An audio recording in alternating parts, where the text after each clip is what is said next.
पंजाब की अजीब तरीन सूरत हाल हमारे सामने है। एक तरफ अदालत ने राजा परवेज अशरफ को इस बात का पाबंद किया था कि आपने हमजा शहबाज से हल्फ लेना है। दूसरी तरफ गवर्नर ने उस्मान बुज़दार को दोबारा अपने ओहदे पर बहाल कर दिया है और अब काबीना का इजलास भी जारी है। अजीब किस्म की सूरत हाल है। गवर्नर का ये इकदाम जो है ये अदालती रूह की मनाफी तो है, मगर क्या अदालत इन पर आर्टिकल 6 का मुकदमा चला सकती है? ये अदालत के और पाकिस्तान तहरीक इंसाफ के जो माबेन अब टसल मुकम्मल तौर पर शुरू हो चुकी है, इसका फ़ायदा किसको होगा और इसका नुकसान किसको होने वाला है? ये पाकिस्तान तहरीक इंसाफ को जकड़ने की कोशिश कौन कर रहा है? तारीख गवाह है कि जब भी शरीफ ख़ानदान ने लाहौर हाई कोर्ट का दरवाज़ा खटखटाया है, हमेशा वहाँ से मस्बत जवाब इनको मिला है और हमेशा से वो इस बात का इंतज़ार भी करते हैं कि कोई भी मसला हो वहाँ पर जाते और वहाँ वो उनको मायूस नहीं करते। तो ये चीज़ें। नंबर दो, इस वक्त जो चीज़ें चल रही, गवर्नर पंजाब ने जो काबीना बहाल कर दी, उस्मान बुज़दार को बहाल करते ही ज़ाहिर है फिर काबीना भी बहाल हो जाती है। इसके तफसीलात मैं आपके सामने रखना चाहता हूँ। फिर मैं आपसे तफसील से बात करूंगा कि ये जो टसल इस वक्त चल रही है, अदालत के सामने रूबरू जो आ चुके हैं, आईनी और कॉन्स्टिट्यूशनली जंग जो चल रही है, जो पंजाब के स्पीकर हैं जनाब PMLQ से इनका ताल्लुक है, चौधरी शुजात साहब, उन्हें कहा है कि अदालत सदर और गवर्नर को बाईपास नहीं कर सकती। ये आईनी इनके हदूद के 100% खिलाफ वर्जी करेंगे अगर ऐसा कर दिया। हालांकि वहाँ पर अब दूसरी तरफ जब ये वीडियो आपके सामने आएगी, आई एम श्योर वहाँ पर हलफ बर्दारी की तकरीब भी होगी, दो वज़ीर आला पंजाब होंगे। अब किसको माना जाए किसको नहीं माना जाएगा, ये तो खैर जैसे वक्त गुजरेगा अदालत का जो फैसला होगा वही फिर माना जाएगा। लेकिन ये तफसीलात पहले मैं आपके सामने रखता हूँ, फिर मैं आपको बताता हूँ कि इस टसल का फ़ायदा किसको होगा। गवर्नर पंजाब उमर सरफराज चीमा ने वज़ीर आला पंजाब उस्मान बुज़दार का इस्तीफ़ा मुस्तरद करते हुए पंजाब काबीना को बहाल कर दिया है। तफसीलात के मुताबिक गवर्नर पंजाब उमर चीमा ने उस्मान बुज़दार का इस्तीफ़ा आईनी एतराज़ लगाकर मुस्तरद कर दिया। इस पर एक आईनी एतराज़ लगाया था और वो बुनियादी तौर पर क्या एतराज़ था वो मैं आपसे शेयर करता हूँ। गवर्नर ने उस्मान बुज़दार का इस्तीफ़ा मुस्तरद करके स्पीकर पंजाब असम्बली को ख़त लिख दिया है। स्पीकर पंजाब असम्बली को उन्होंने ख़त भी लिख दिया कि मैंने इनका इस्तीफ़ा मुस्तरद कर दिया है, इसीलिए अब आप इजलास को जारी रखें। स्पीकर पंजाबी असेंबली ने भी गवर्नर का खत मौसूल होने की तस्दीक कर दी है, जिसमें कहा गया है कि उस्मान बुज़दार का इस्तीफा आर्टिकल 130 के सब सेक्शन 8 के तकाजे पूरे नहीं करता। इसको याद रखिए, जो आर्टिकल के 130 आर्टिकल के सब सेक्शन 8 के तकाजे पूरे नहीं करता, वो फिर मैं आपके सामने रखता हूँ कि ये आर्टिकल 130 का सब सेक्शन जो 8 है वो क्या है और उसमें क्या बुनियादी तौर पर लिखा है। उस्मान बुज़दार ने इस्तीफा गवर्नर के नाम दिया ही नहीं, उन्होंने इस्तीफा वज़ीर आज़म के नाम दिया, जो आईनी तौर पर गलत है।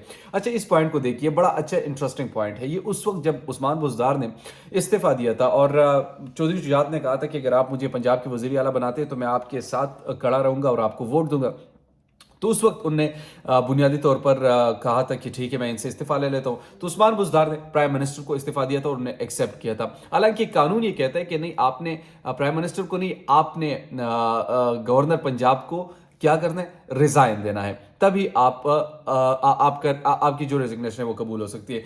तो इस पर गवर्नर ने एतराज़ लगाया कि जनाब ये जो काम हुआ है ये गैर आईनी तरीके से हुआ है और इसको मैं मुस्तरद करता हूं। अब मैं आपके सामने रखता हूं वो आर्टिकल 130 जो है, इसके सब सेक्शन 8 में क्या लिखा है। इसमें वाज़ेह तौर पर लिखा है, the chief minister may be writing under his hand address to the governor.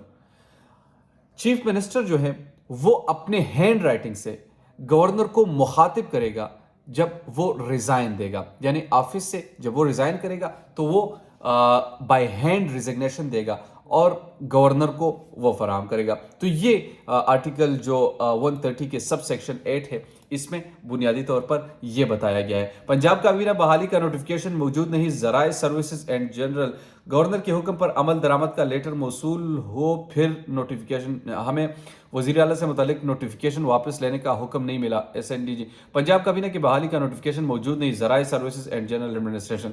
अच्छा, जाहिर सी बात है जब कोई रियासती मशीनरी आपके खिलाफ हो जाती है, किसी दूसरे के आप नाम की जमहूरियत, मैं एक बात हमेशा से कहता हूँ, यहाँ पर कोई जमहूरियत नहीं, मतलब जिसका जो पावर जितना चलता है उनकी बात ज़्यादातर मानी जाती है।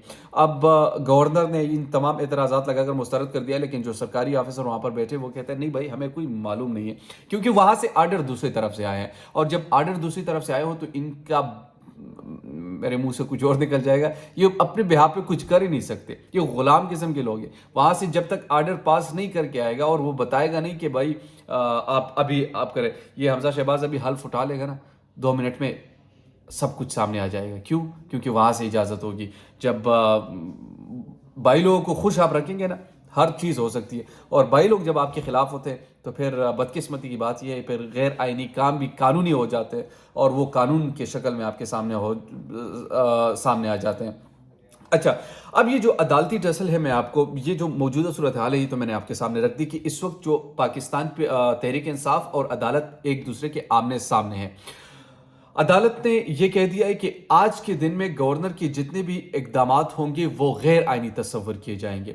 اور غیر آئینی تصور تبھی مطلب یہ جو ابھی پنجاب کے جو چیف منسٹر عثمان بزدار کے استعفیٰ جو مسترد ہوا ہے, اس کا جو پہلا جھٹکا ہے وہ یہی ہے کہ کل سے ان کو بتایا گیا ہے کہ آپ کا جتنے بھی فیصلے ہوں گے وہ آپ کے ہیں جناب کیا کہتے ہیں غیر آئینی ہوں گے.